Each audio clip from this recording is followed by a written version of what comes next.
dalam logika matematika. Logika matematika adalah kemampuan dalam menghitung, mengukur, dan menyelesaikan permasalahan secara logika. Kemampuan untuk melihat suatu objek dari berbagai sudut pandang. Teori kecerdasan majemuk atau multiple intelligence dikembangkan oleh Howard Gardner dengan mendefinisikan inteligensi sebagai kemampuan untuk memecahkan persoalan dan menghasilkan solusi dalam situasi yang nyata. Gardner menemukan 8 macam inteligensi, yaitu kinestetik, interpersonal, verbal atau linguistik, logis atau matematis, naturalis, intrapersonal, visual atau spasial, dan musikal. Ya, kita kasih tepuk tangan untuk kelompok 1. Oke, baiklah, Ibu akan menyampaikan tujuan pembelajarannya, yaitu siswa mampu menyebutkan minimal 3 potensi kekuatan yang dimiliki, mengaitkan potensi yang dimiliki dengan cita-cita atau kegiatan positif, dan menunjukkan sikap percaya diri dalam mengekspresikan dirinya. Lanjut, step. Sekarang kita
kecerdasan yang unik. Setiap kita mempunyai kecerdasan dan potensi yang unik. Merasa nggak kalian? Merasa kan? Jadi tidak ada kawan kita yang kategorinya bodoh, semuanya pintar ya.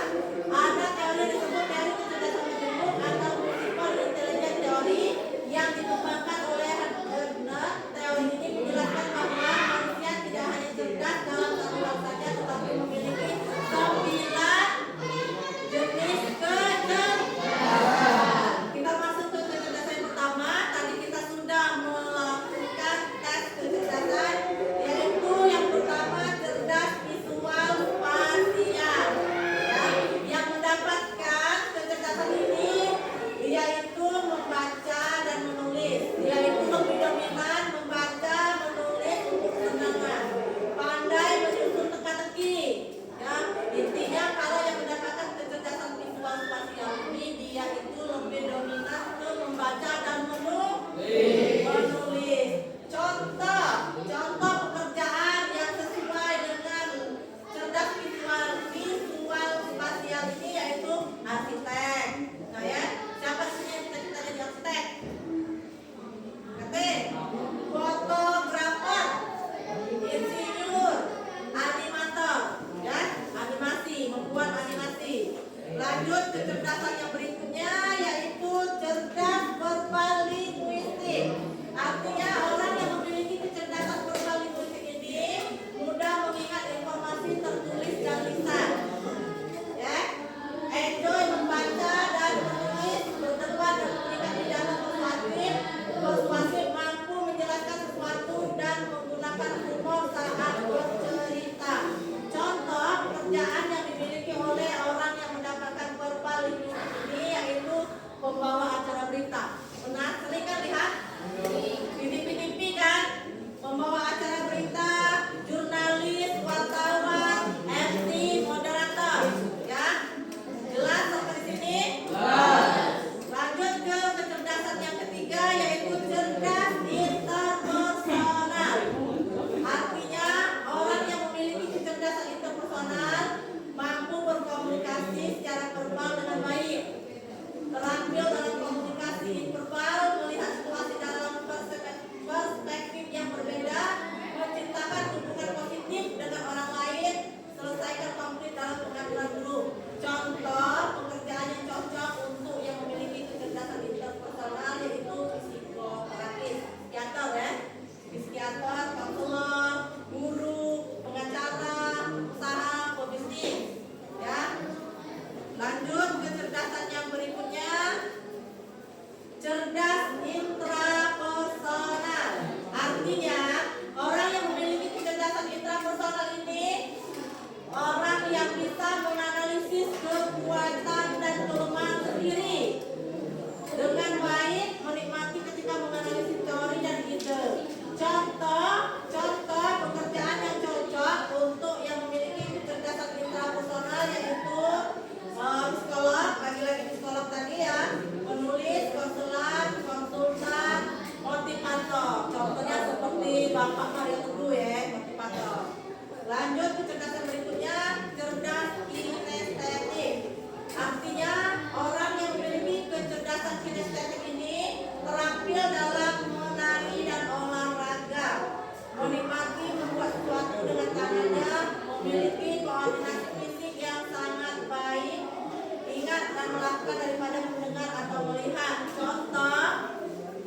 Contohnya yaitu atlet, guru olahraga, polisi. Nah, yang cita-citanya ingin menjadi polisi, berarti kalian itu cenderung dominan memiliki kecerdasan kinestetik. Yang berikutnya cerdas naturalis.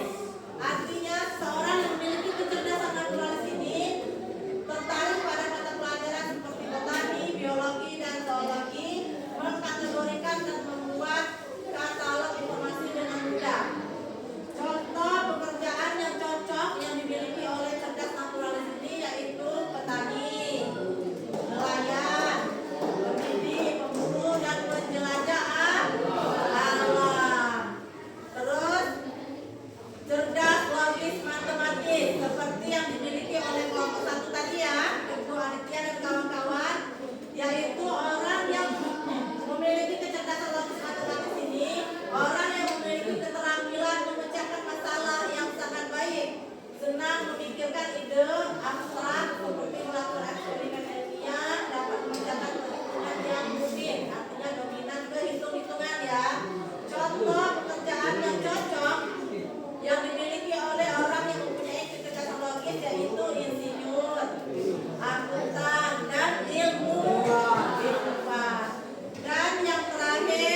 Yang kedua tulis nama. Bu, ika mana yang bisa sih ika? Ika mana? Terus kan Iya kalian. Terus Ben, ini dia lagi tadi.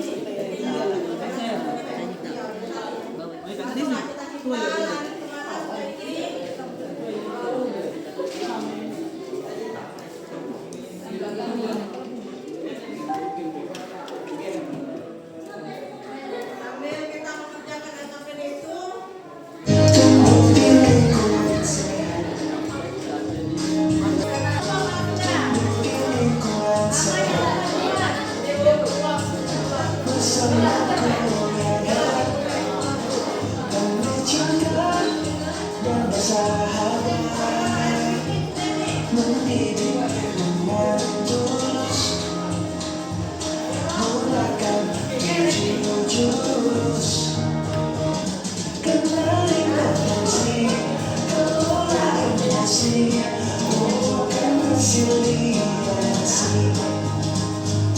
Jaga konsistensi